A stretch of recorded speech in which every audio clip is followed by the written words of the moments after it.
Hello everyone, this is Shishir Das and I welcome you all to this Unacademy YouTube channel for GATE and ESE aspirants। आज हम जिस topic को deal करने वाले हैं इस लेक्चर में, इस वीडियो में, वो है ट्रांसपोर्ट फिनोमिना इन सेमीकंडक्टर, जिसपे हम देखने वाले हैं thermal velocity, drift velocity, mobility, current density और कंडक्टिविटी। और ये टर्मिनोलॉजी ऐसी है कि आप अगर किसी भी क्वेश्चन को देखेंगे जो कि पहले यूनिट से, बेसिक सेमीकंडक्टर फिजिक्स से फ्रेम हुआ हो गेट के लिए या फिर किसी और एग्जाम के लिए भी, तब भी आपको ये सारी टर्मिनोलॉजी कहीं ना कहीं आपको देखने को मिलेगी। मतलब आप समझ लीजिए कि मोस्टली आपके पास जो क्वेश्चंस होते हैं उसमें जो टर्मिनोलॉजी यूज होते हैं वो टर्मिनोलॉजी इसी से ही कैरी किए जाते हैं। तो हम सबसे पहले स्टार्ट करते हैं, हमारा थर्मल वेलोसिटी क्या है। थर्मल वेलोसिटी मैं यहाँ पे जो डील करने वाला हूँ वो पहले इलेक्ट्रॉन के रेस्पेक्ट में डील डील करूंगा। इलेक्ट्रॉन मतलब फ्री इलेक्ट्रॉन के रेस्पेक्ट में।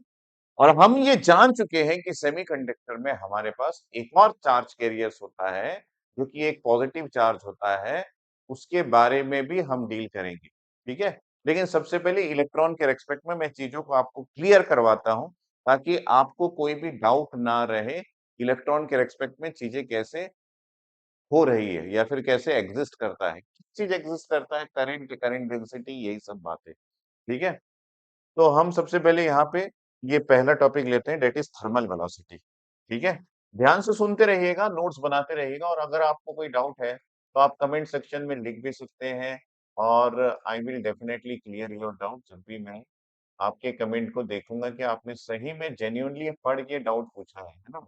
और अगर आप फॉलो कर रहे हैं मुझे तो मुझे ऐसा लगता है कि आपको कोई डाउट नहीं आएगा। चलिए थर्मल वेलोसिटी की बात करते हैं। तो थर्मल वेलोसिटी मतलब, ये थर्मल वर्ड डेफिनेटली टेम्परेचर से लिया गया है, और वेलोसिटी वर्ड दैट मींस कोई भी चार्ज पार्टिकल का मूवमेंट विद रिस्पेक्ट टू, या फिर कोई अपना पोजीशन चेंज कर रहा है टाइम के साथ, तो डेफिनेटली वो वेलोसिटी कहलाता है। तो ये जो थर्मल, मैं अगर बात करूं कि नेचर जो है ना, नेचर जो है वो आपका 0 डिग्री सेंटीग्रेड पे नहीं है। एक्चुअली हम अगर रूम टेम्परेचर की बात करते हैं तो हमको ये पता है कि हमारे पास रूम टेम्परेचर, ये जो है ये बहुत ही इम्पोर्टेंट टर्मिनोलॉजी आपकी एडीसी में। और अगर हम लोग इसको सेंटीग्रेड में बात करें तो ये 27 डिग्री सेंटीग्रेड है।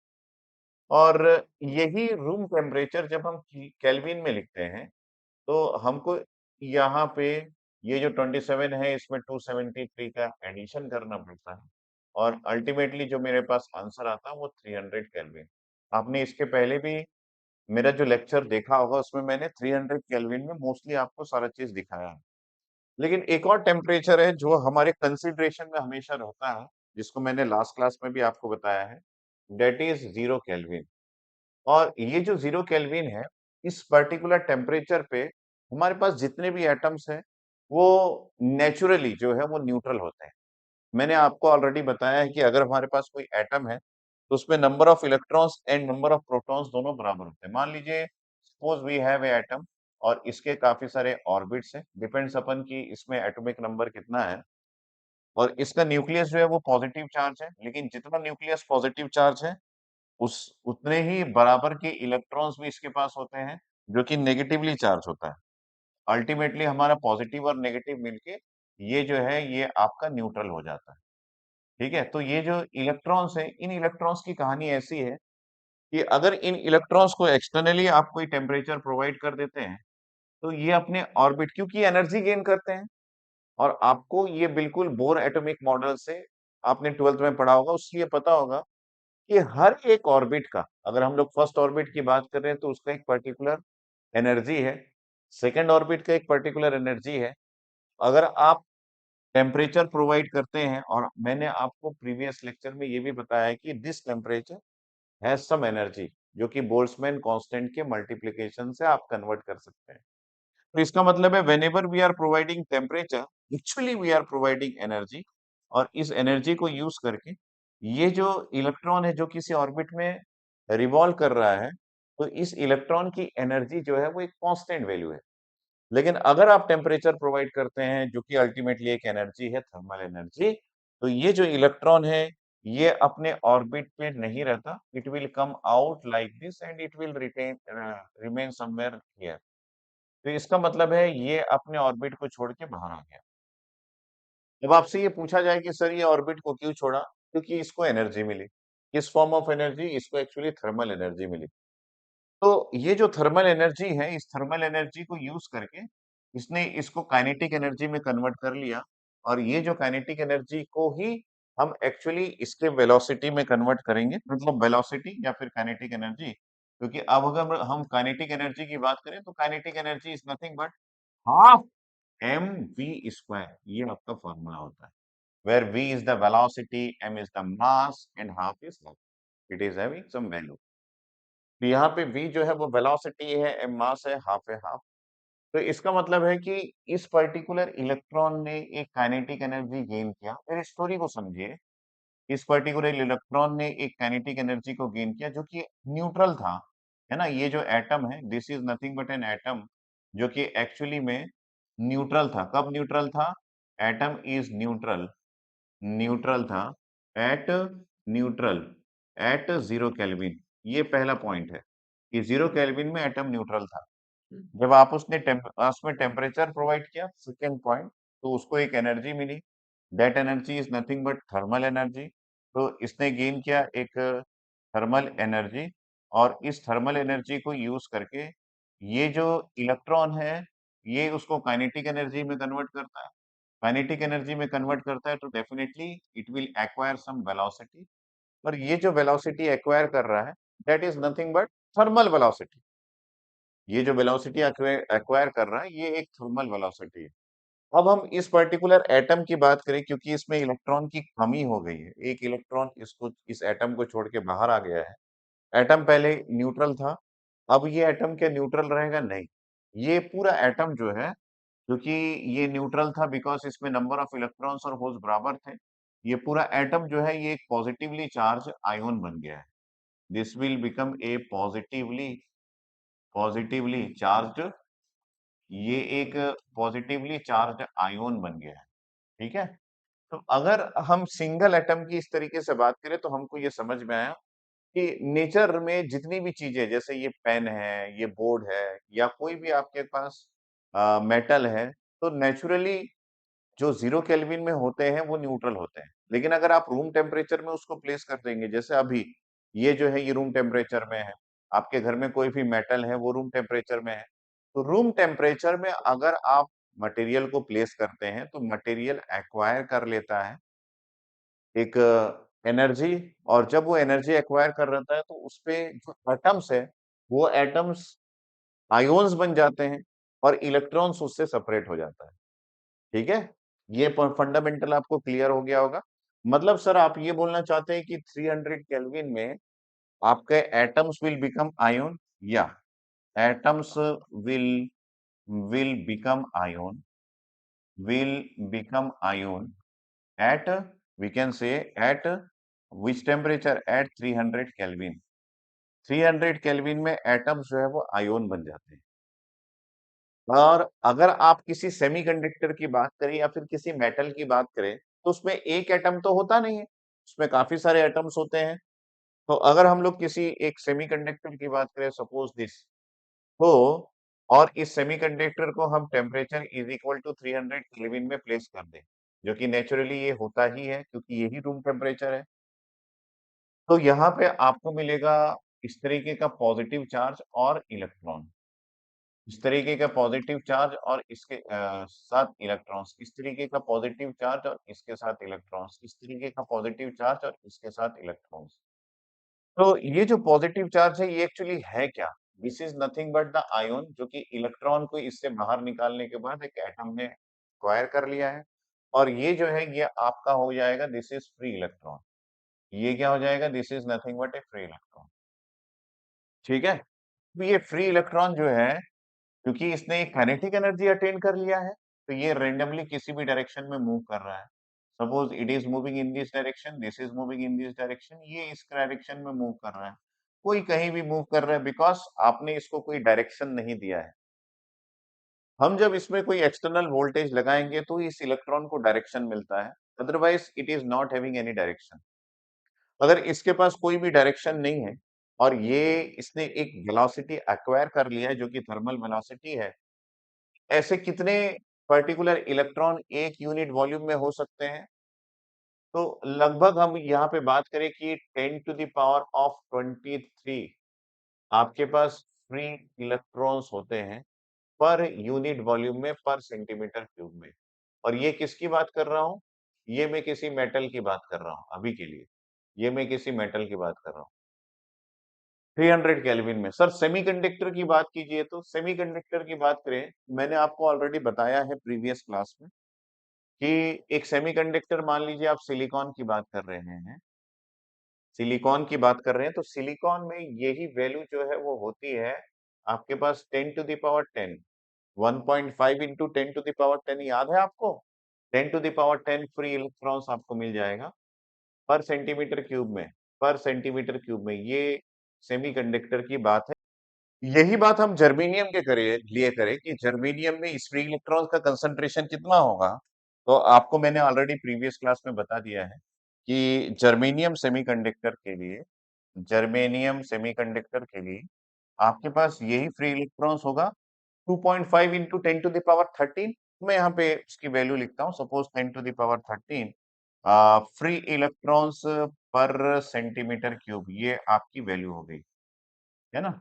और आपको ये भी पता होना चाहिए कि जब आप टेम्परेचर लगाते हैं, इसने वेलोसिटी अटेन कर लिया है और ये काइनेटिक एनर्जी अटेन कर लिया है, एक वेलोसिटी थर्मल की वजह से इसने अटेन कर लिया और ये वेलोसिटी लगभग आपके पास 10 टू द पावर 3 मतलब 1000 5000 6000 किलोमीटर पर सेकंड इस ऑर्डर में होता है। It means very high velocity ये अटेन कर लेता है। तो हमको उस वेलोसिटी के बारे में अभी जानने की नीड नहीं है क्योंकि इसके पीछे की कहानी जिस पे हमको एक्चुअली में कंसंट्रेट करना है वो कुछ और है और वो है कि हमको इन सब का एवरेज वेलोसिटी, किसी एक इलेक्ट्रॉन की वेलोसिटी से हमको कोई काम नहीं है जब हम एक सॉलिड की बात कर रहे हैं तो हमको यहाँ पे एवरेज वेलोसिटी की बात करनी होती है। तो यहाँ पे हम थर्मल वेलोसिटी की नहीं बात करेंगे, हम यहाँ पे बात करेंगे average thermal velocity.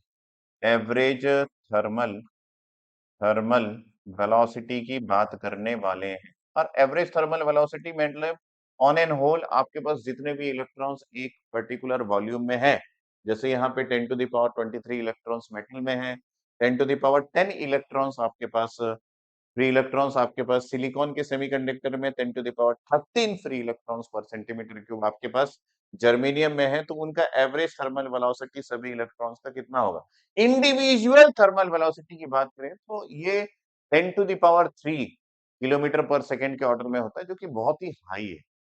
But we are concentrating on average, मतलब मैं यहाँ पे बात कर रहा हूँ कि सर जब इतने सारे इलेक्ट्रॉन्स हैं तो क्या ये पॉसिबल है कि कोई एक इलेक्ट्रॉन इस डायरेक्शन में जा रहा है तो दूसरा इलेक्ट्रॉन इसके ऑपोजिट डायरेक्शन में जाए? हाँ, जब बहुत ज्यादा डेंसिटी ऑफ इलेक्ट्रॉन्स है तो इसकी पॉसिबिलिटी 100% सही है। अगर मैं यहाँ पे बात करूँ कि सर कोई इलेक्ट्रॉन ऐसा जा रहा है तो ये पॉसिबल है कि दूसरी इलेक्ट्रॉन्स कोई दूसरा इलेक्ट्रॉन उसके ऑपोजिट डायरेक्शन में जा रहा होगा? Yes, it is possible. तो ये सभी इलेक्ट्रॉन्स थर्मल वेलोसिटी गेन करके एक किसी डायरेक्शन में जा रहे हैं। सपोज मैं यहाँ पे ले लेता हूँ, ध्यान से सुनना मेरी बात। सपोज मैं यहाँ पे ले लेता हूँ कि suppose u1 is the velocity of the electrons which is first electron, यहाँ पे ये है और यहाँ पे एक सेकंड इलेक्ट्रॉन है जिसकी वेलोसिटी u2 है, लेकिन आप ये बोलेंगे कि वेलोसिटी एक क्वांटिटी है तो यहाँ पे u2 जो है वो माइनस ऑफ u1 है। Right, you are right. Suppose यहाँ पे हमारे पास इलेक्ट्रॉन है और ये इलेक्ट्रॉन किसी एक वेलोसिटी से यू, यहाँ पे 2 ले लिए, यहाँ पे u3 ले लेते हैं। u3 is the velocity of this electron and u4 is the velocity of this electron, but u4 जो है वो माइनस ऑफ u3 है। बिल्कुल सही, क्योंकि वेलोसिटी एक वेक्टर क्वांटिटी है। तो ऑन एन होल हम ये मान रहे हैं कि ये पॉसिबल है कि अगर आप एवरेज थर्मल वेलोसिटी निकालें, ठीक है? Suppose we are finding the average average thermal velocity. तो एवरेज का मतलब है कि आप इन सब को ऐड करना चाह रहे हैं, मतलब u1 plus u2 plus u3 plus dash dash dash dash plus आपके पास n नंबर ऑफ इलेक्ट्रॉन्स है, ठीक है? और ये जो है डिवाइडेड बाय n। तो आप ये बोलेंगे कि सर u1 और u2 तो एक दूसरे के ऑपोजिट है, माइनस ऑफ U1 हो गया, प्लस आपके पास U3 और U4 तो एक दूसरे के ऑपोजिट है, तो ये माइनस ऑफ U3 हो गया, डैश डैश डैश प्लस आपके पास UN हो जाएगा, divided by we are having sum. Sir इसकी एवरेज वैल्यू तो जीरो आ जाएगी। बिल्कुल सही है, एवरेज वैल्यू आपको मिल जाएगा जीरो। ये बहुत इंपॉर्टेंट कंसेप्ट है कि एक मेटल में या फिर सेमीकंडक्टर में अगर ऑन एंड होल आप कैलकुलेट करेंगे, टेम्परेचर की वजह से एवरेज थर्मल वेलोसिटी कितना गेन किया है उसके अंदर के इलेक्ट्रॉन्स ने, तो आपको उसकी वैल्यू जीरो मिलेगी। आपको उसकी वैल्यू क्या मिलेगी बेटा? जीरो मिलेगी। So this is the average thermal velocity. इस बात को ध्यान में रखेंगे, average thermal velocity of free electrons in a solid is equal to zero. Average thermal velocity of electrons in a solid is equal to zero. मैं इस बात को लिख लेता हूं यहाँ पे, एवरेज थर्मल वेलोसिटी जिसको हम फाइंड आउट कर रहे थे, average thermal velocity, thermal velocity,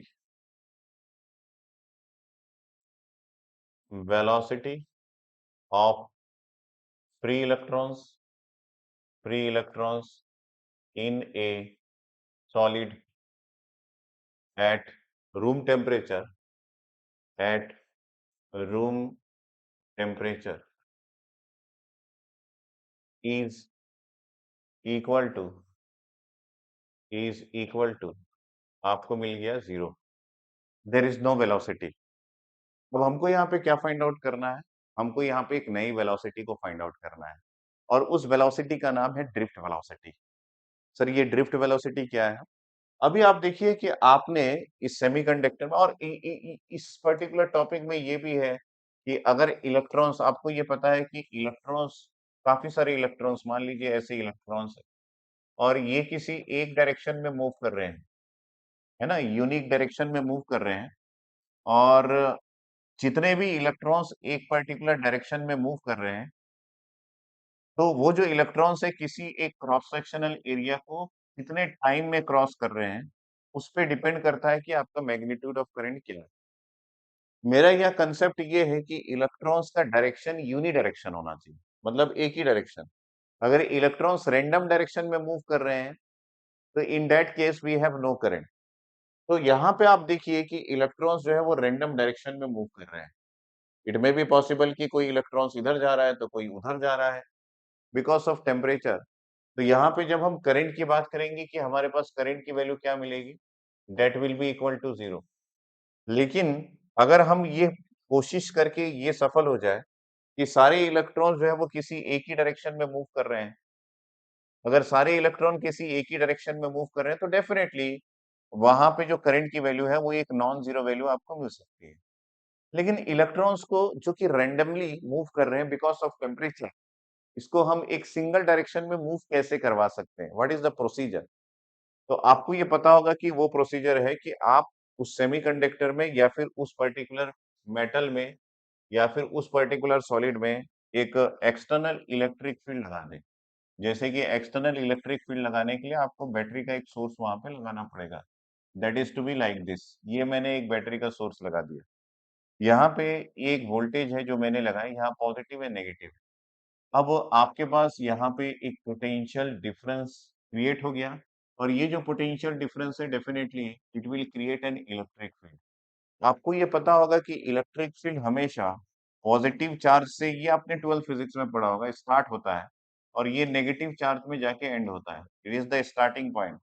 तो ये जो है ये इलेक्ट्रिक फील्ड होती है। और अगर यहाँ पे इलेक्ट्रिक फील्ड है पॉजिटिव से नेगेटिव, तो डेफिनेटली ये इस इलेक्ट्रिक फील्ड में एक फोर्स होता है।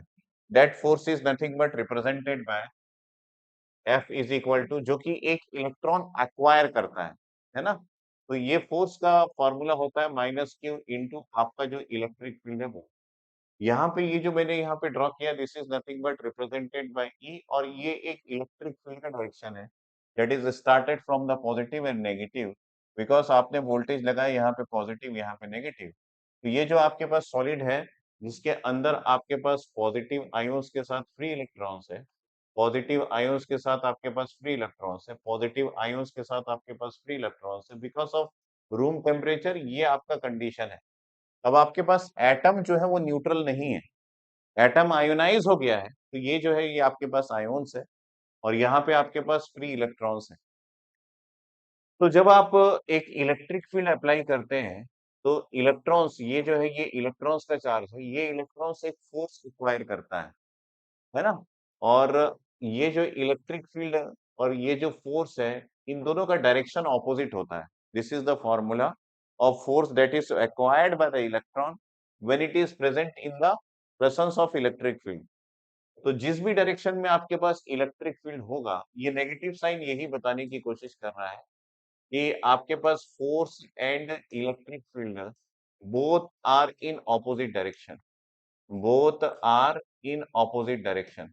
ये दोनों जो है वो एक दूसरे के ऑपोजिट डायरेक्शन में है, both are in opposite direction. ठीक, तो यहाँ पे आप ध्यान से देख लीजिए कि आपके पास अगर इलेक्ट्रिक फील्ड का डायरेक्शन ऐसा है, तो ये जो इलेक्ट्रॉन्स है, ये इसके ऑपोजिट डायरेक्शन में मूव करेंगे, ये इसके ऑपोजिट डायरेक्शन में मूव करेंगे, ये इसके ऑपोजिट डायरेक्शन में मूव करेंगे, ये इसके ऑपोजिट डायरेक्शन में मूव करेंगे। लेकिन डायरेक्टली ये पॉसिबल नहीं है एक्चुअली, क्योंकि ये ऑलरेडी एक रैंडम मोशन में थे, बट ऑन एन होल हमको ये पता चल गया ये ऑपोजिट डायरेक्शन में मूव करेंगे। जब ये इस ऑपोजिट डायरेक्शन में मूव करना स्टार्ट करेंगे, तो डेफिनेटली ये एक वेलोसिटी गेन करेंगे, that velocity is nothing but drift velocity. ठीक है? तो drift velocity is the velocity that is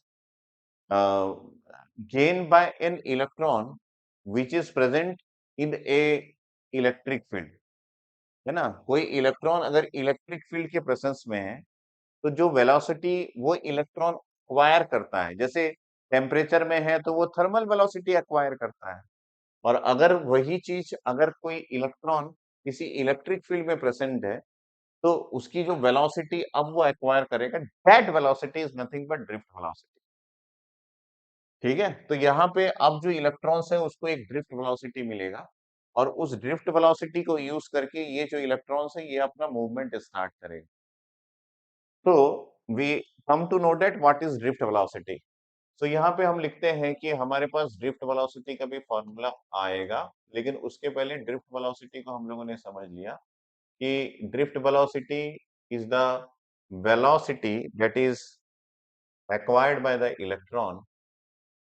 velocity, drift velocity, thermal velocity मतलब टेम्परेचर की वजह से जो इलेक्ट्रॉन वेलोसिटी एक्वायर किया था, that is nothing but thermal velocity. Drift velocity is the velocity is the velocity that is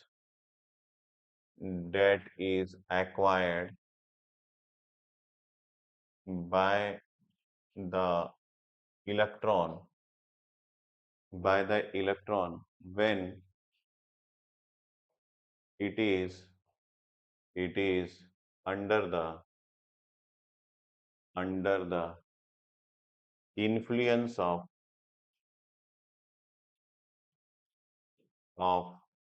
electric field. तो यहाँ पे भी हम जब ड्रिफ्ट वेलोसिटी की वैल्यू फाइंड आउट करेंगे, तो किसी एक इलेक्ट्रॉन की नहीं फाइंड आउट करेंगे। जैसे हम लोगों ने थर्मल वेलोसिटी सभी इलेक्ट्रॉन्स का एक साथ फाइंड आउट किया, क्या क्योंकि हम सॉलिड की बात करते हैं, तो कभी भी सॉलिड में सिंगल इलेक्ट्रॉन्स की वेलोसिटी फाइंड आउट नहीं की जाती। It is the velocity that is acquired by the electron when it is under the influence of electric field. तो जब भी आप ड्रिफ्ट वेलोसिटी की बात करेंगे, तो आप ढूंढ लेना कि भैया इलेक्ट्रिक फील्ड प्रेजेंट है कि नहीं, when it is present in the influence of electric field. ठीक है? तो ये बड़ा ही इंपॉर्टेंट कंसेप्ट है ड्रिफ्ट वेलोसिटी का। अब ये जो ड्रिफ्ट वेलोसिटी कोई इलेक्ट्रॉन एक्वायर कर रहा है, तो इसका मतलब ये है कि ऑलरेडी वो जो इलेक्ट्रॉन है, वो आपके पास थर्मल वेलोसिटी में था। जैसे फॉर एग्जांपल मैं एक इलेक्ट्रॉन यहाँ पे बना दिया, ये थर्मल वेलोसिटी की वजह से इस डायरेक्शन में जा रहा था, और आपने यहाँ पे पॉजिटिव और यहाँ पे नेगेटिव एक इलेक्ट्रिक फील्ड लगा दिया। अब जो इलेक्ट्रॉन है, इस इलेक्ट्रॉन को इस डायरेक्शन में मूव करवाना है।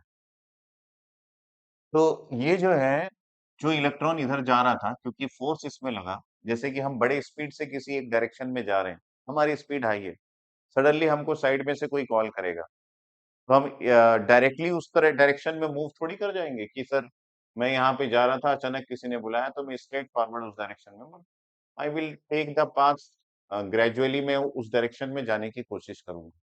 तो मैं अगर यहाँ पे बना के दिखाऊँ, तो मान लीजिए कोई इलेक्ट्रॉन इस डायरेक्शन में जा रहा है और उसपे कोई फोर्स लग जाए कि भैया अब आपको इस डायरेक्शन में नहीं जाना है, आपके पास एक फोर्स इस डायरेक्शन में लग गया है। तो धीरे से मैं इस पोजीशन में लैंड करने की बजाय यहाँ करूँगा, फिर यहाँ लैंड करने की बजाय मैं थोड़ा-सा और इधर लैंड करूँगा, फिर यहाँ लैंड करने की बजाय मैं थोड़ा-सा और इधर लैंड करूँगा, यहाँ लैंड करने की बजाय यहाँ लैंड करूँगा। तो मेरा जो डायरेक्शन है वो धीरे से इस तरीके से चेंज होगा। तो ये जो है यही कहलाता है ड्रिफ्ट, कि यहाँ यहाँ से यहाँ आपने जो पोजीशन अपना चेंज किया, that is nothing but the drift. तो एक वर्ड आता है that is nothing but drifting. तो हम इस चीज़ को भी लिख लेते हैं कि ड्रिफ्टिंग क्या होता है? What is drifting? Drifting is nothing but the movement movement of any particle particle ठीक है? Movement of any particle. ये जो मूवमेंट है ये अट्रैक्शन भी हो सकता है, रिपल्शन भी हो सकता है। Movement of any particle due to due to attraction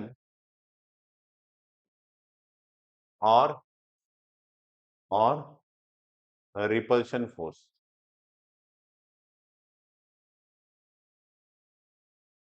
अगर आप अट्रैक्शन या फिर रिपल्शन फोर्स की वजह से किसी पार्टिकल के मूवमेंट को ऑब्जर्व कर रहे हैं, तो that is nothing but drifting. तो यहाँ पे देखिए आपके पास एक फोर्स लगा है, ये जो फोर्स है ये minus Q into electric field का है, और इस इलेक्ट्रिक फील्ड की वजह से आपका ये ड्रिफ्ट हुआ है।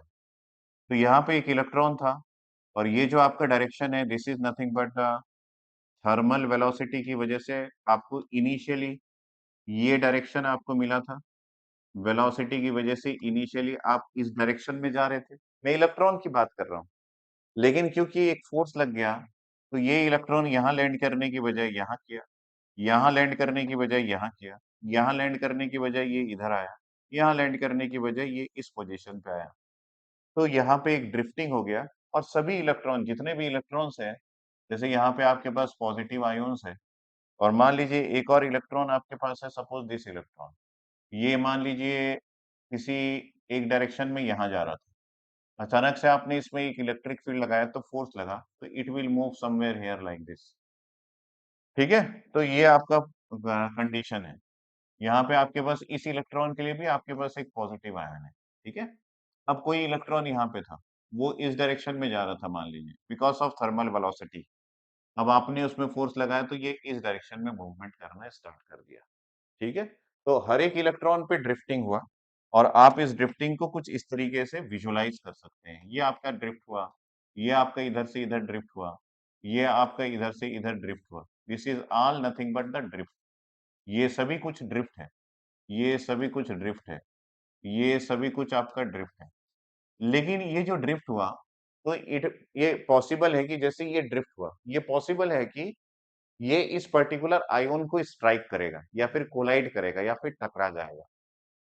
तो टकराने का मतलब है क्योंकि इसकी एनर्जी हाई है, और ये आपके पास एक एटम है, और जब तक इसकी एनर्जी इस एटम के उस ऑर्बिट की एनर्जी से मैच नहीं करेगा, तब तक वो एटम जो है वो इस इलेक्ट्रॉन को एक्सेप्ट नहीं करेगा। जैसे मैंने यहाँ पे बनाया था, आपको मैंने स्टार्टिंग में दिखाया कि हर एक ऑर्बिट की अपनी एक पर्टिकुलर एनर्जी होती है।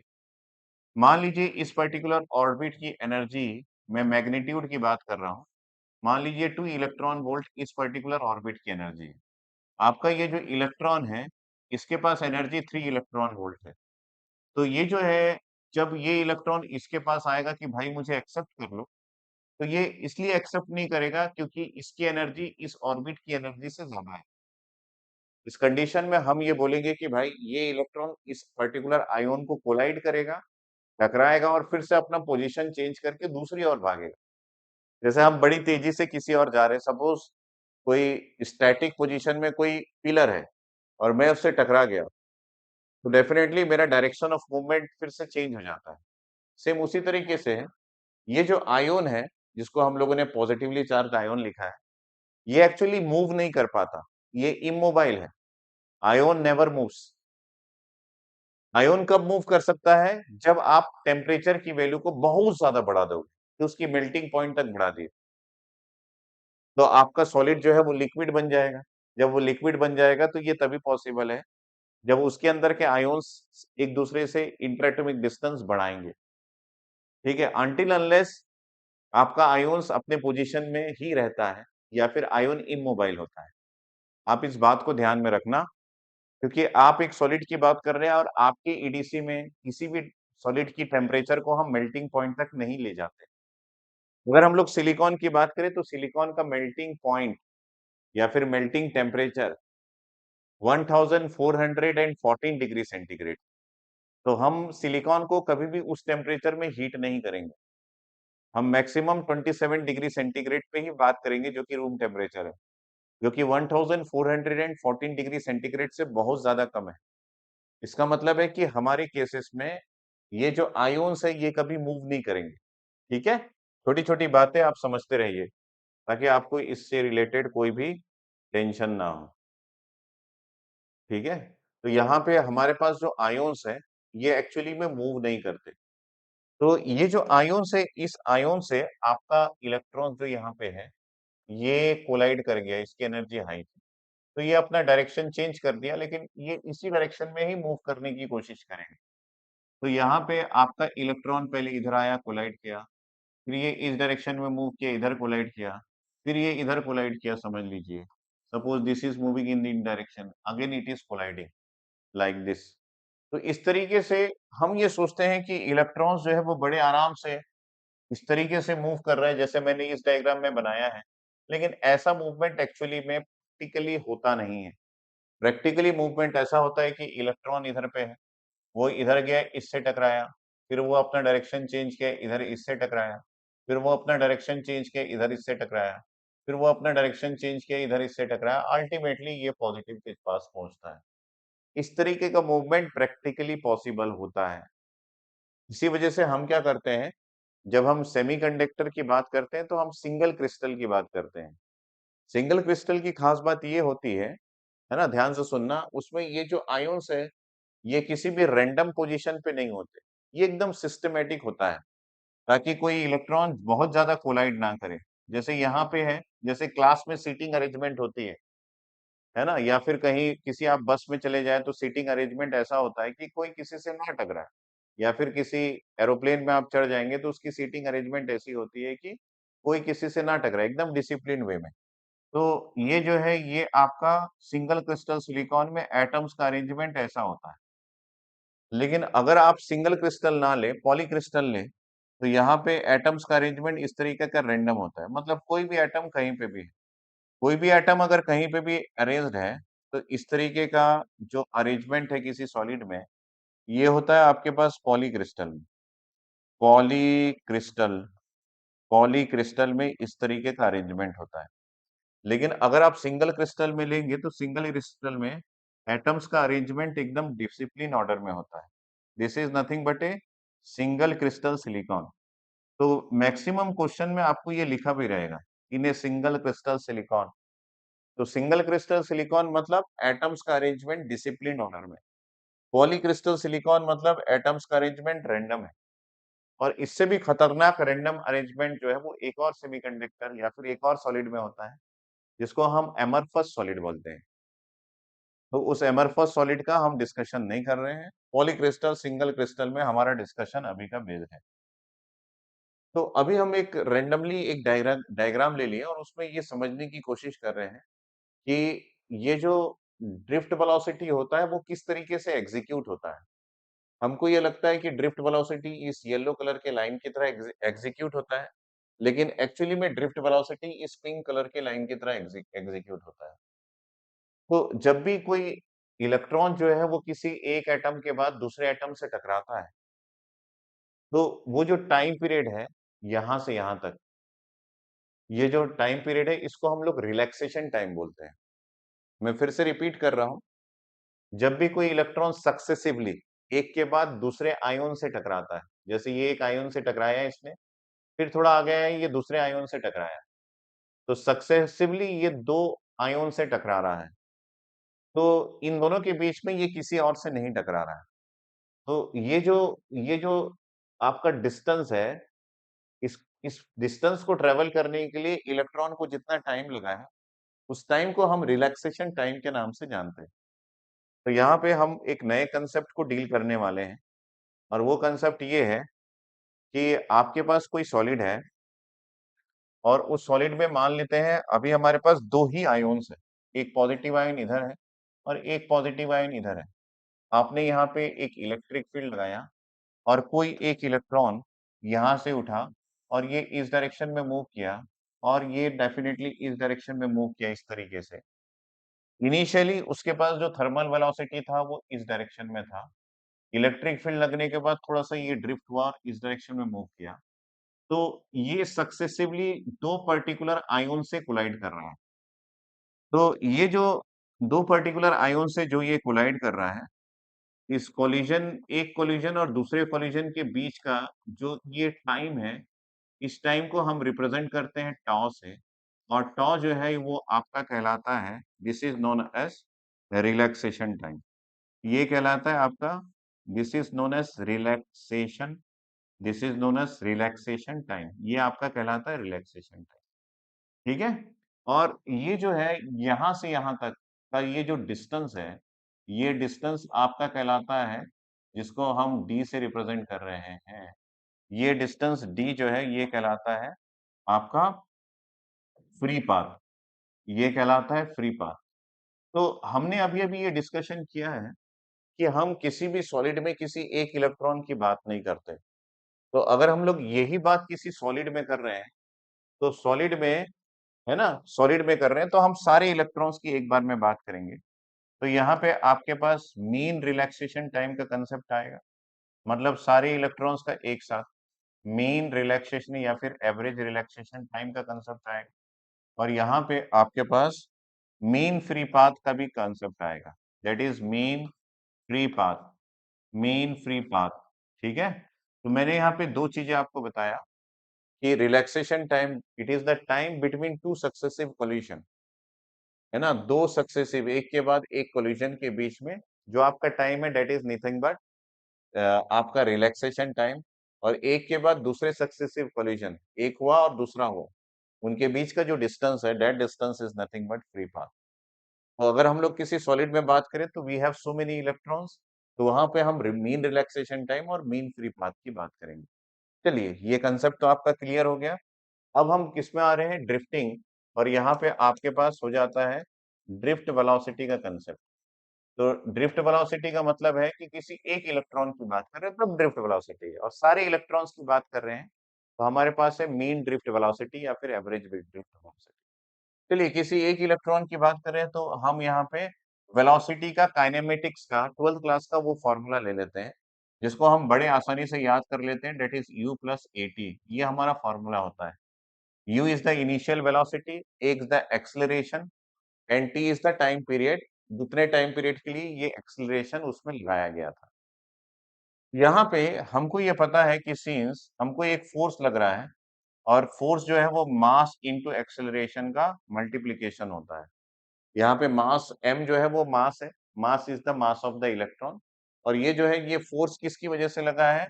ये आपके इलेक्ट्रिक फील्ड का फोर्स है। ये आपका इलेक्ट्रिक फील्ड जो आपने लगाया था उसी की वजह से तो फोर्स लगा था। तो F is equal to ma, इस कंसेप्ट को अगर हम लोग यूज करें तो यहाँ पे फोर्स जो है वो minus Q into electric field है और आपके पास ये मास इंटू एक्सेलरेशन है। तो आपका यहाँ पे एक्सेलरेशन जो है जिसकी वजह से आपका इलेक्ट्रॉन्स मूव कर रहा है, ये minus into electric field divided by आपका मास हो जाएगा। This is the formula. तो ये जो एक्सेलरेशन यहाँ पे है, इस एक्सेलरेशन को हम a को रिमूव करके इस पर्टिकुलर पार्ट से रिप्लेस कर सकते हैं। तो हमारे पास u जो है वो इनिशियल वेलोसिटी है। इनिशियल वेलोसिटी का मतलब है कि ये आपके पास थर्मल वेलोसिटी है। This is nothing but thermal velocity. ये आपका थर्मल वेलोसिटी है क्योंकि इनिशियली इलेक्ट्रॉन्स ने इसी वेलोसिटी को एक्वायर किया था। ये जो है वो एक्सेलरेशन का फॉर्मूला मैंने निकाल दिया और ये जो है t, ये आपका रिलैक्सेशन टाइम है क्योंकि इसी टाइम पीरियड तक आपका इलेक्ट्रॉन ये जो इलेक्ट्रिक फील्ड है इस इलेक्ट्रिक फील्ड के आगोश में था। या फिर इन्फ्लुएंस में था, क्योंकि टकराने के बाद वो अपने डायरेक्शन को बदल देता है।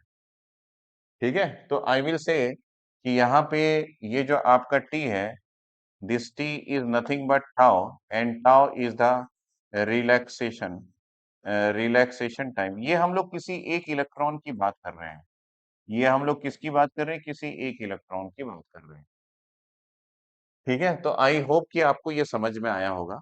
सो अगर हम लोग दूसरे इलेक्ट्रॉन की बात करें, तो दूसरे इलेक्ट्रॉन के लिए जैसे यहाँ पे फर्स्ट इलेक्ट्रॉन की बात करें, suppose this is the first electron.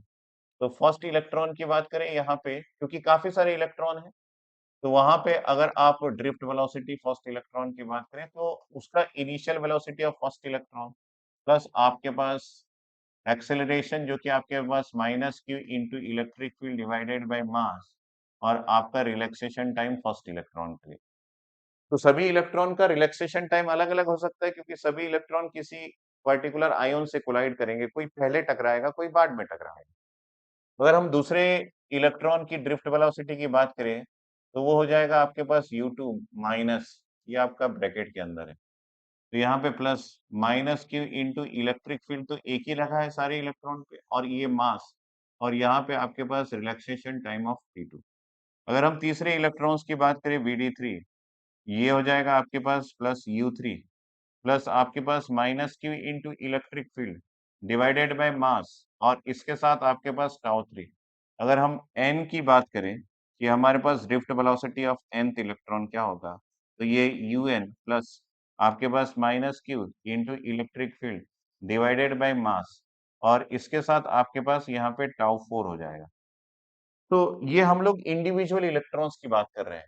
अब फाइनली हम यहाँ पे एवरेज एवरेज ड्रिफ्ट वेलोसिटी की बात कर दें, ड्रिफ्ट वेलोसिटी की बात कर लें, तो आपको यहाँ पे बड़ा इत्मीनान होगा, क्योंकि यहाँ पे हम Vd1 प्लस Vd2 प्लस आपके पास Vd3 प्लस आपका Vd4, इन सब का addition plus dash dash dash, यहाँ पे Vdn की बात करें, डिवाइडेड बाय, ये हो जाएगा आपके पास डिवाइडेड बाय n, और यहाँ पे आपका हो जाएगा ड्रिफ्ट वेलोसिटी। ठीक, यहाँ पे आपके पास हो जाएगा ड्रिफ्ट वेलोसिटी।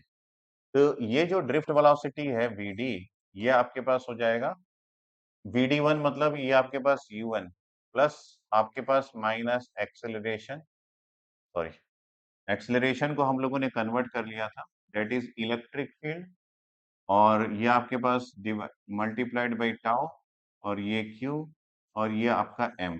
ये आपका फॉर्मूला है। अब चेक कर लीजिए, this is minus Q into electric field M into T।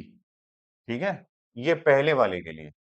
दूसरे वाले के लिए आपके पास हो जाएगा दिस इज U2 प्लस आपके पास यहाँ पे minus Q into electric field divided bye M, ये पहले इलेक्ट्रॉन का टाउ 1, दूसरे इलेक्ट्रॉन के लिए टाउ 2, प्लस आपके पास डैश डैश डैश, समझ गए होंगे, डिवाइडेड बाय आपका हो जाएगा this is divided by n।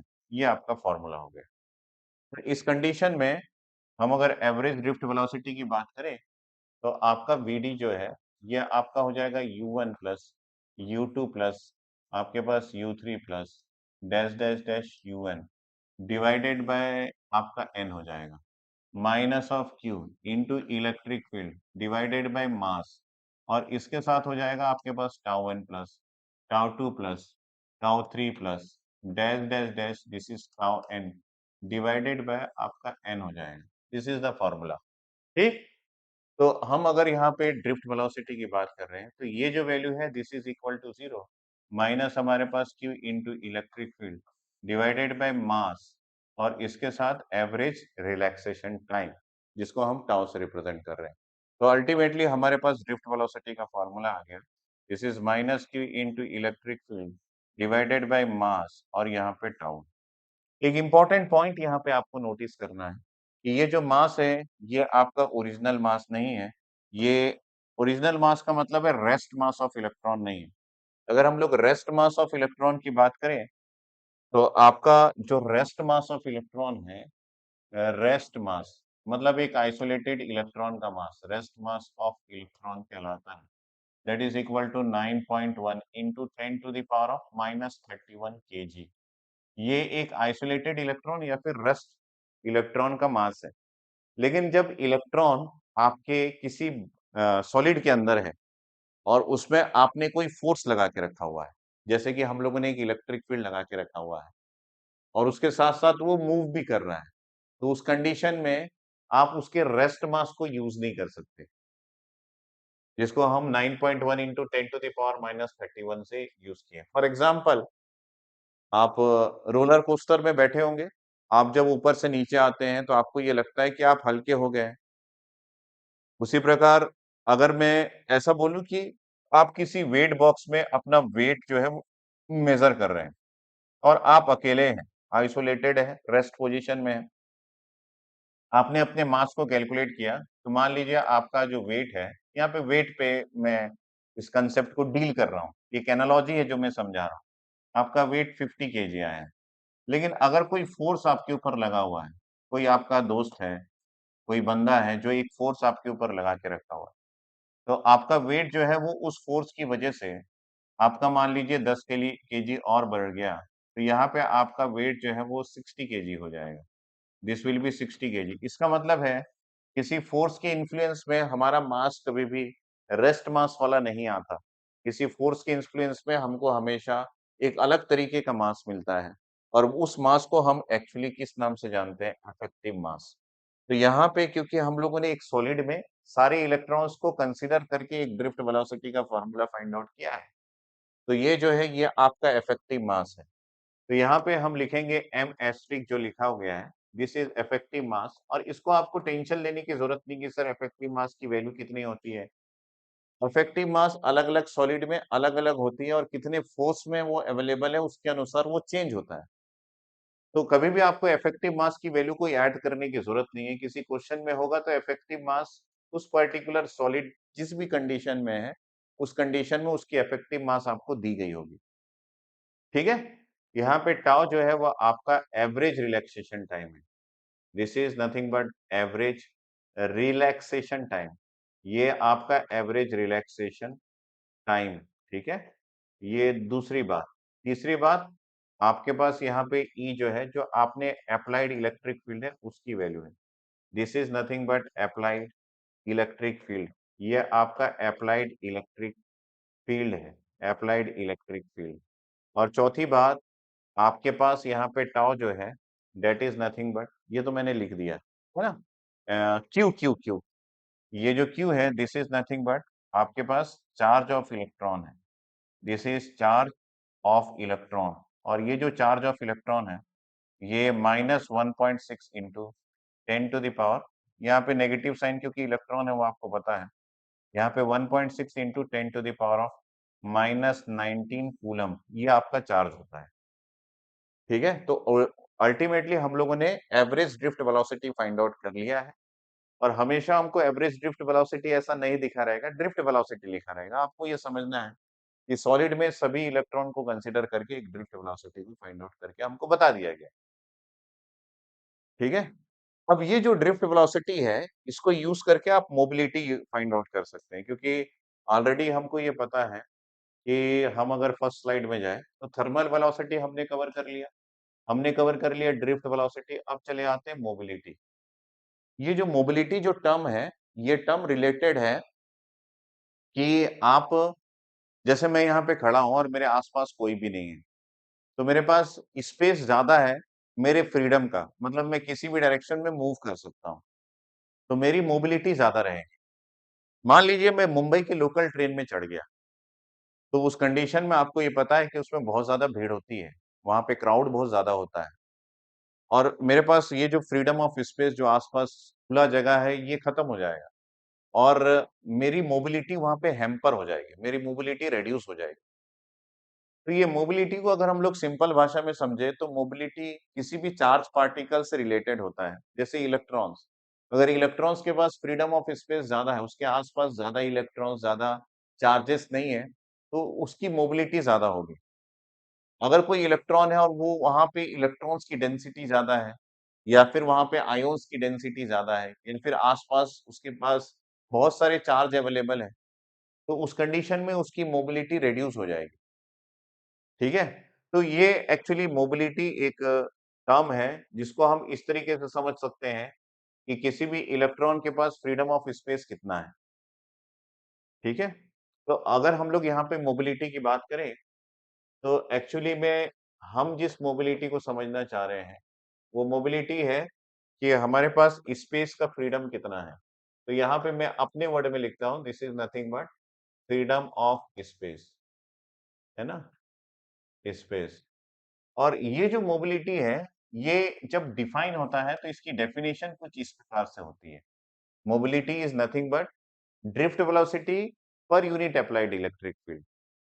मतलब इलेक्ट्रिक फील्ड के एप्लीकेशन से कोई भी इलेक्ट्रॉन या फिर कोई भी चार्ज कितना वेलोसिटी एक्वायर कर रहा है, उस वेलोसिटी को हम मोबिलिटी के नाम से जानते हैं। ठीक है? तो यहाँ पे हम इसको डिफाइन कर रहे हैं। Mobility is defined as mobility is defined as is defined as the drift velocity drift velocity velocity per per unit electric field. ये जो है ये पर यूनिट इलेक्ट्रिक फील्ड पे डिपेंड करता है। इसका मतलब है कि मोबिलिटी तभी एग्जिस्टेंस में आएगा जब आप इलेक्ट्रिक फील्ड अप्लाई करें। तो इलेक्ट्रिक फील्ड के अप्लाई करने से आपका इलेक्ट्रॉन्स कितना ड्रिफ्ट वेलोसिटी एक्वायर कर रहा है, that is nothing but mobility. तो ये मोबिलिटी का आपका फॉर्मूला है, drift velocity per unit electric field, drift velocity per unit electric field. और आपको ये पता है कि ड्रिफ्ट वेलोसिटी का यूनिट हो जाएगा आपके पास सेंटीमीटर पर सेकंड, क्योंकि ये आपके पास होता है डिस्टेंस पर यूनिट टाइम। और इलेक्ट्रिक फील्ड जो है वो आपके पास वोल्ट पर सेंटीमीटर होता है। ठीक है? ये इसका यूनिट है, क्योंकि इलेक्ट्रिक फील्ड एक्चुअली में ये होता है कि आपने कितना वोल्टेज लगाया और उस वोल्टेज के सहारे कितना कितना डिस्टेंस के बीच में आपने उस वोल्टेज को लगाया। तो इलेक्ट्रिक फील्ड का जो डेफिनेशन है वो नेगेटिव ग्रेडियंट ऑफ पोटेंशियल होता है। नेगेटिव, ये आपके पास v जो है वो पोटेंशियल है और x जो है वो डिस्टेंस है। तो कभी भी किसी चीज को डिस्टेंस के रेस्पेक्ट में अगर मेजर किया जाता है तो उसमें वर्ड आता है ग्रेडियंट। तो electric field is negative gradient of potential, और इसमें इसका यूनिट होता है पोटेंशियल का, that is nothing but volt. और ये डिस्टेंस है, दिस इज सेंटीमीटर। तो ये आपका यूनिट हो गया। तो अल्टीमेटली आपके पास जो मोबिलिटी का है उसका यूनिट क्या हो जाएगा, this is nothing but centimetre square पर वोल्ट सेकेंड। ये यूनिट आप याद रखना, ये आपको कई बार काम में आएगा। तो ये आपका drift velocity this is nothing but centimetre square पर वोल्ट सेकेंड हो जाएगा। ठीक है? अब आप देखिए कि आपके पास दो चीजें आ गई। एक आपके पास ड्रिफ्ट वेलोसिटी का फॉर्मूला आ गया। Drift velocity is nothing but minus Q into electric field divided bye effective mass of electrons into tau, that is relaxation time. ठीक है? और मोबिलिटी आपके पास हो गया, this is drift velocity per unit applied electric field. तो यहाँ पे देखिए, ये जो आपका इलेक्ट्रिक फील्ड है ये अगर इसके डिनोमिनेटर में आ जाता है तो आपके पास इस चीज को लिख सकते हैं, this is drift velocity per unit applied electric field is equal to minus Q into tau divided by M asterisk. ठीक है? ये आपका हो गया फॉर्मूला। तो ये क्या चीज है, this is nothing but the mobility. ठीक है? अब इससे हमको ये चीज पता चल रहा है कि मास वो तो कांस्टेंट वैल्यू है कि कितना फोर्स लगाया गया उसके ऊपर, क्यों कांस्टेंट है, तो आपका मोबिलिटी जो है वो directly proportional to relaxation time या फिर एवरेज रिलैक्सेशन टाइम पे डिपेंड करता है। और ये जो रिलैक्सेशन टाइम है ये हमको ये बताता है कि आपके पास कोई इलेक्ट्रॉन कितनी देर में दूसरी बार टकराया। जैसे कोई इलेक्ट्रॉन है, ये इलेक्ट्रॉन कितनी देर में दूसरी बार टकराया। जैसे ये इलेक्ट्रॉन यहाँ मूव करा और ये इन दोनों के बीच में सक्सेसिव कोलिजन किया। ये आपके पास एक आयन है, एक आयन है। तो इन दोनों के बीच में ये टाउ टाइम के बाद टकराए। अगर ये टाउ ये जो टाउ है मान लीजिए ये टाउ है। अब यहाँ पे कोई एक आयन है जो थोड़ा पास में है और ये जल्दी इसमें टकराता है तो ये आपके पास टाउ 2 है। ठीक है? तो हम ये बोल रहे हैं ये आपका इलेक्ट्रॉन है जो कि 2 अलग-अलग टाइम के रिस्पेक्ट में मैंने इसको प्रेजेंट किया है। तो आपको ये पता है कि टाउ 1 जो है वो ग्रेटर है आपके पास टाउ 2 से।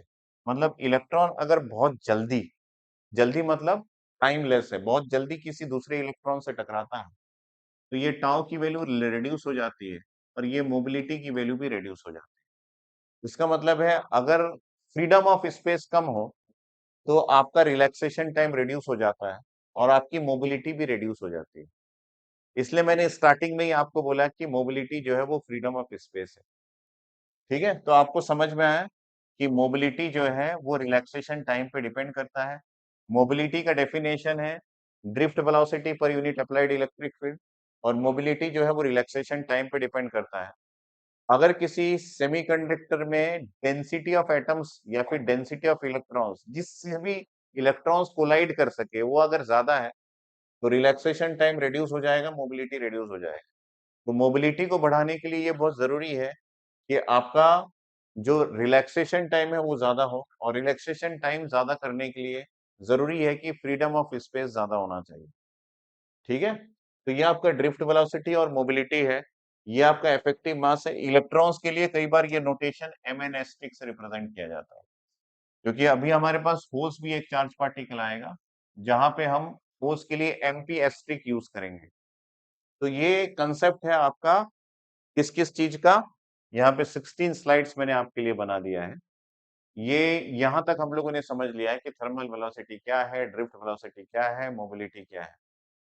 अगली क्लास में हम ये जानने की कोशिश करेंगे कि करंट डेंसिटी और कंडक्टिविटी क्या है और उसी क्लास में हम इससे रिलेटेड क्वेश्चन भी बनाएंगे। क्वेश्चन बनाना बड़ा इंपॉर्टेंट है लेकिन एक कंसेप्ट को समझने के बाद ही क्वेश्चन आपसे डील हो पाएगा क्योंकि ईडीसी का क्वेश्चन काफी सारे कंसेप्ट को जोड़ के आता है, छोटे-छोटे क्वेश्चंस नहीं आते। जैसे कि कोई आपके पास पीएसयू का अगर एग्जाम हो रहा है, जैसे एसएससी का एग्जाम होता है, तो उस एग्जाम में जो क्वेश्चंस आते हैं बहुत छोटे-छोटे आते हैं कि ड्रिफ्ट वेलोसिटी क्या है, मोबिलिटी क्या है, मोबिलिटी का यूनिट क्या है, ड्रिफ्ट वेलोसिटी का यूनिट क्या है।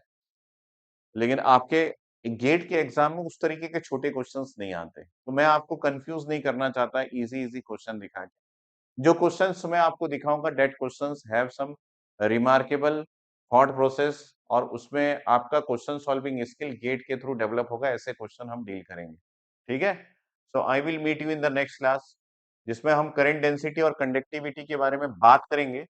लेकिन उसके पहले मैं आपको बता दूं कि अनअकैडमी के कोर्सेस में अभी डिस्काउंट ऑफर चल रहा है और ये जो डिस्काउंट ऑफर है इसको आप अगर लेना चाहते हैं तुरंत जाइए अनअकैडमी के ऐप में और मैं जो कोड बता रहा हूँ उस कोड को यूज कीजिए और डिस्काउंट ऑफर के साथ कोर्स ले लीजिए ताकि आप बढ़िया तरीके से अपना प्रिपरेशन कर सके अगर आप गेट 2025 की बात कर रहे हैं या फिर 2026 की बात कर रहे हैं किसी की भी। तो यहाँ पे मैं आपको बता दूं कि अनअकैडमी में के काफी सारे ऐसे स्टूडेंट्स हैं जो लास्ट ईयर अनअकैडमी का कोर्स लेके बहुत ही अच्छा रैंक लेके आए हैं।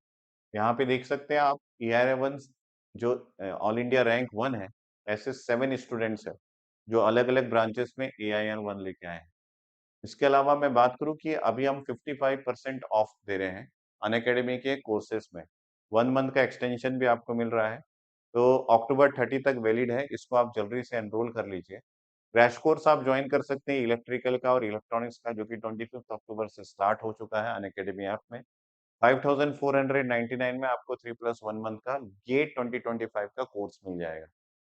इसके अलावा हम बात करें कि आपके पास समर्थ बैच और निश्चय बैच 2 ऐसे बैचेस हैं जो कि 2026 और 2027 में आपको 25 ऑफ अक्टूबर तक अक्टूबर को जो क्लासेस स्टार्ट हो रही है इसमें टारगेट गेट 2026 और टारगेट गेट 2027 इसमें आपको 14,999 और 19,999 में कोर्स मिल जाएगा 2027 का और 2026 का। इसमें भी आप एनरोल कर सकते हैं। अभी एक सब्सक्रिप्शन के लिए एक कूपन का व्हील रनिंग चल रहा है जिसमें आप इस नंबर पे कॉल करके इसके बारे में जान सकते हैं। जिसमें आप iPhone, MacBook, gaming consoles and बाकी सारी चीजें आप गेन कर सकते हैं। तो यहाँ पे आपको व्हील रोटेट करना है, आप अनअकैडमी के ऐप में जाके इसके बारे में विस्तार से देख सकते हैं, ठीक है? और यहाँ पे आप देखिए क्रैश कोर्स स्टार्ट हो चुका है, इलेक्ट्रिकल का और इलेक्ट्रॉनिक्स का दोनों क्लासेस आप जॉइन कर सकते हैं 25th ऑफ अक्टूबर से। 2026 गेट में आपको समर्थ बैच मिल जाएगा और 2027 गेन में आपको निश्चय बैच मिल जाएगा, आप इसको जॉइन कर सकते हैं। प्लस में आपको इंडिया प्लस का कोर्स अगर आप लेते हैं तो इंडिया के टॉप एजुकेटर्स मिल जाएँगे, इंटरैक्टिव लाइव क्लासेस मिल जाएगा, आपको क्लास के पीडीएफ्स मिल जाएँगे, स्ट्रक्चर्ड क्लास आपको मिल जाएगा, लाइव टेस्ट और क्विज़ेस आपके हो जाएँगे और डिजिटल बुक्स भी आपको मिल जाएँगे। और अगर आप आइकॉनिक सब्सक्रिप्शन लिखते हैं तो एवरीथिंग जो कि आपको प्लस में मिला है वो तो मिलेगा ही। साथ में 1 टू 1 लाइव मेंटरशिप मिल जाएगा और फिजिकल बुक्स भी आपको मिल जाएगा। मतलब ये आपको फिजिकल बुक्स जैसे यहाँ पीडीएफ मिल रहा है, यहाँ पे आपको फिजिकल बुक्स मिलेगा। आप अपने मेंटर से 1 टू 1 टॉक कर सकते हैं। ये बहुत इम्पोर्टेंट है क्योंकि आइकॉनिक सब्सक्रिप्शन ये प्रोवाइड कर रहा है। अगर आप गेट 2025 का कोर्स में स्कॉलरशिप चाहते हैं और आपने गेट 2023 या 2024 का गेट दिया है और आपकी रैंकिंग बहुत अच्छी आई है, जैसे अंडर 5000 तो आपको डिस्काउंट मिल जाएगा। अगर आप ईएसई का प्री या फिर मेंस में क्वालिफाइड है तो आपको स्कॉलरशिप मिल जाएगा। अगर आप बीटेक में या फिर बी में 80% लेके आए तो आपको स्कॉलरशिप मिल जाएगा। आप आईआईटी या फिर एनआईटी से बी या फिर बीटेक किए हैं तो 60% का ऑफ आपको मिल जाएगा। अगर आप नेशनली फंडेड इंस्टीट्यूट से बिलॉन्ग करते हैं, जो कि 50 कॉलेजेस हैं, तब भी आपको यहाँ पे डिस्काउंट ऑफर मिल जाएगा। आइकॉनिक सब्सक्रिप्शन के स्टूडेंट्स को सारे बुक्स जो है वो गेट इलेक्ट्रिकल का 15 डेज़ के अंदर होम डिलीवर्ड किया जाता है। ये सारे बुक्स हार्ड कॉपी में हैं, फिजिकल बुक्स है, जिसमें electromagnetic field theory, network theory, electrical and electronic measurement, digital electronics, electrical machine, power system, power electronics, analogue electronic signal system, control system, engineering mathematics और एप्टीट्यूड है। और यहाँ पे आपको गेट इलेक्ट्रॉनिक्स के स्टूडेंट्स, आइकॉनिक सब्सक्रिप्शन के students को ये सारे बुक्स आपको 15 डेज़ के अंदर होम डिलीवर्ड किए जाएँगे। जैसे कि electronic devices, network theory, electromagnetics, analogue electronic circuit, signal system, control system, communication system, digital electronics, engineering mathematics और एप्टीट्यूड। ये सारे बुक्स आपको होम डिलीवर्ड किए जाएँगे। ठीक है? तो बने रहिएगा, नेक्स्ट क्लास में हम लोग बहुत अच्छा सीखने वाले हैं। इस क्लास से रिलेटेड कोई भी डाउट है जहाँ पे आपको चीज़ें बहुत ज़्यादा क्लियर नहीं हो रही है, वहाँ पे आप वीडियो को दोबारा से देखिएगा, आपको क्लियर हो जाएगी और फिर भी अगर आपको कोई डाउट आता है, आई होप कि डाउट ना हो, तो आप मुझे इस वीडियो के कमेंट सेक्शन में ज़रूर से कमेंट करना। ठीक है? Thanks, bye, take care.